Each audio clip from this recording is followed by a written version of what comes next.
Welcome back to Legacy, the Business Succession Podcast. As always, I'm your host, Jared Pilon. In the first 4 episodes, we focused on the structural side of succession planning, why it matters, how it works, when you should get started, and we looked at the most common mistakes to avoid. Today, we are going to shift into something that is often overlooked but is just as important. And that is the emotional side of letting go. Because for most business owners, the biggest challenge in succession planning is not the technical side of it. It's the personal side of it. This episode is for educational purposes only and is not specific legal, tax, or financial advice.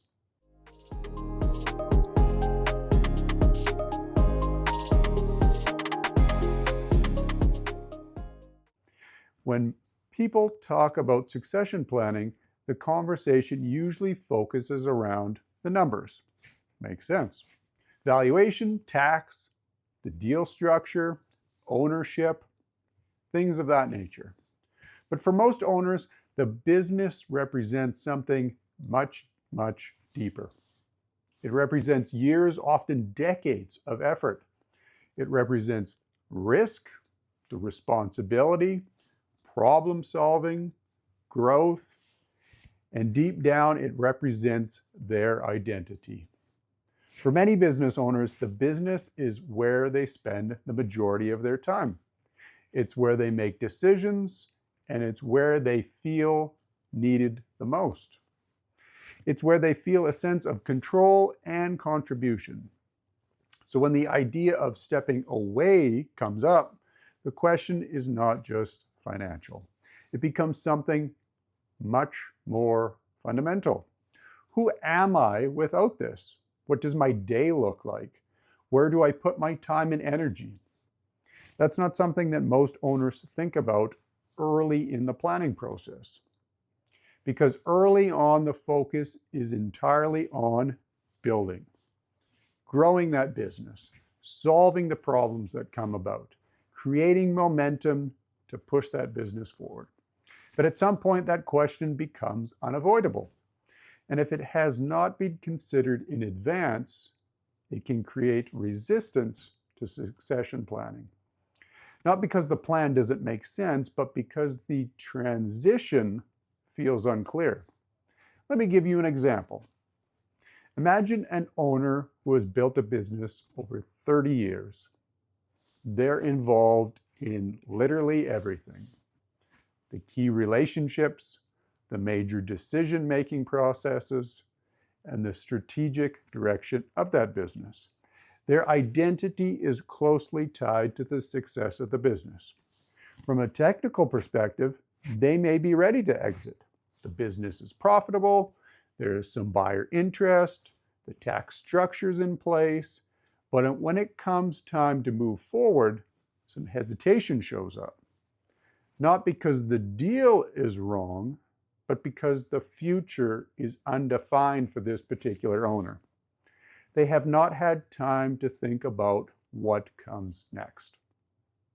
So instead of moving forward, they end up delaying. Maybe they wait another year, and then another. From the outside, it may look like indecision, but internally, it's just uncertainty. Now consider a different example. An owner who begins thinking about transition earlier. Not just the mechanics, but also the personal side. They start to reduce their day-to-day involvement. They mentor key team members. And they start to shift from being that decision maker to more of a general advisor to the business. They begin to explore what else they might want to spend time on once they move away from the business. Maybe that includes more time with family. Maybe it includes other investments. Maybe it includes mentorships or board roles. The exact path is different for everyone. But the key difference is that transition is gradual. It's not a sudden stop. By the time they fully exit, the change feels more like a progression than a major loss to them. And that difference matters. Because one of the most common reasons succession planning gets delayed is not because owners don't understand the importance, it's because they have not defined what they are transitioning towards. Succession planning is not just about leaving something behind, it's about moving towards something else. And if that second part is missing, the process can feel incomplete. There's also the question of control. For many business owners, control has been constant. You make the decisions, you set the direction, you solve the problems, you carry the responsibility. Letting go of all that control is never easy, even when it is the right decision financially, even when your business is ready. There can be this natural tendency to stay involved longer than is necessary. You tend to hold on to decisions. You remain that central point of contact. But over time, that usually creates tension. If new leadership is in place but authority has not fully transitioned, confusion can develop. Employees may not know who to follow, decisions may slow down, and the transition becomes less effective. Letting go of control is not a singular event. It is a process as well. And like most aspects of succession planning, it benefits from starting earlier. There's also a relational component to this. In family businesses, this can be especially complex. Letting go is not just about stepping back from operations. It can also mean shifting roles within that family. A parent may move from leader to advisor. A child may move from employee to decision maker. These roles change and can be a positive thing, but they require adjustment, and adjustment takes time. Clear communication becomes extremely important as expectations need to be discussed amongst the entire business. Boundaries need to be defined. Without that clarity, transitions can become strained. With it, they can be much smoother. Another factor that also comes up is the timing. Some owners wait until they feel completely ready to let go. But readiness is not always a fixed point. It often develops on a gradual basis. If you wait for complete certainty to move away from the business, you may wait longer than necessary. Starting that transition process earlier allows readiness to develop over time. It creates space to test new roles and ideas, to adjust your involvement, and to see what works and maybe what doesn't work. It reduces the pressure of making a single irreversible decision. Instead, it becomes a series of smaller steps.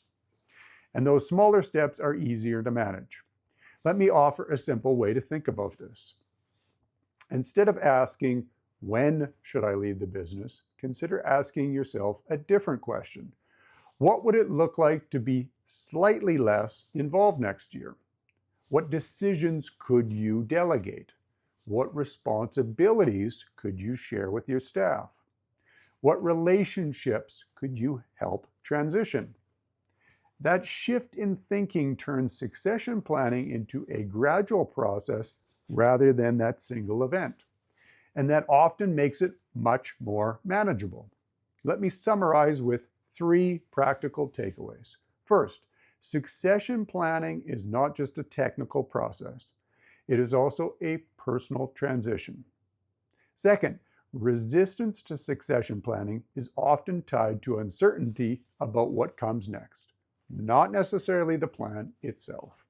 And third, starting earlier allows both the business and the owner to both adjust gradually, which leads to better outcomes. If you're thinking about succession and unsure where to begin, we have created a structured business succession planning ebook available on our website at legacyllp.ca. It outlines the major components of succession readiness and helps identify areas that you might require further thought in. It's designed as an educational framework to support better decisions over time. Again, you can be downloaded at legacyllp.ca. In the next episode, we'll move back to the technical side and begin discussing specific succession options, including family transitions and third-party sales. Thanks again for listening to Legacy, the Business Succession Podcast. If you're building something meaningful, it deserves a thoughtful transition. We'll talk again soon. Take care.